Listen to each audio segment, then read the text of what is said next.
స్వాగతం సుస్వాగతం నా కుకింగ్ ఛానల్ అండి. ఈరోజు నేను గోంగూరతో విత్ మన మష్రూమ్ ఒక రైస్ చేయబోతున్నాను. అదేంటంటే చూద్దాం రండి. ఇకండి కట్ చేసుకున్న చిన్న మష్రూమ్ అండి. నెక్స్ట్ చూద్దాం రండి. ఇక ఉల్లిపాయలండి, ఉల్లిపాయలు పచ్చిమిరపకాయలు చిన్న కట్ చేసుకున్నాం పొడవుగా. నెక్స్ట్ ఇక గోంగూర, దీంతో గోంగూర విత్ మష్రూమ్తో పులావ్ చేద్దాం. పులావ్ కడాయి పెట్టుకుని స్టవ్ వెలిగించామండి. వెలిగిన తర్వాత నెక్స్ట్ మనం ఆయిల్ వేద్దామండి. ఒక 2 స్పూన్లు ఆయిల్ హీట్ ఎక్కినాయి. ఉల్లిపాయలు వేసుకుందామండి. ఆయిల్ హీట్ ఎక్కింది,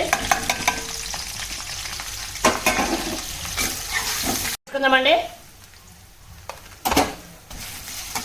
వేగిందండి. మనం మష్రూమ్ వేసుకుందాం. ఇప్పుడు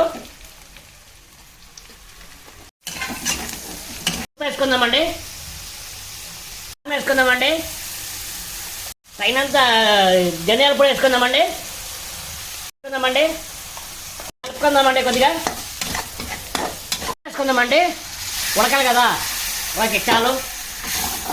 పోయిందండి. ఇది బాగా దగ్గరికి వచ్చేసింది. నెక్స్ట్ మనం వేసి ఇప్పుడు గోంగూర వేసుకుందామండి. తగినంత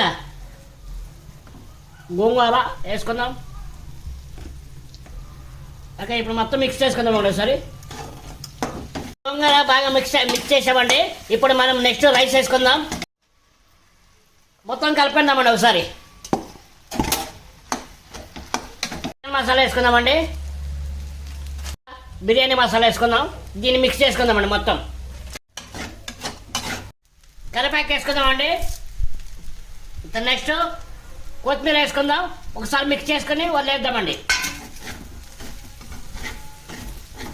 అండి మష్రూమ్ విత్ గోంగూర రైస్ ఎలాగుందో, కలర్ఫుల్గా ఉంది కదా. మీకు టేస్ట్ చేసి ఎలాగుందో నేను చెప్తాను, చూడండి.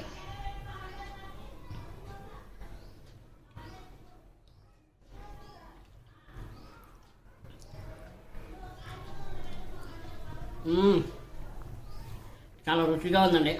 మీరు కూడా ఇలా ట్రై చేయండి ఒకసారి, చూద్దాం. ఆహా, స్పైసీగా.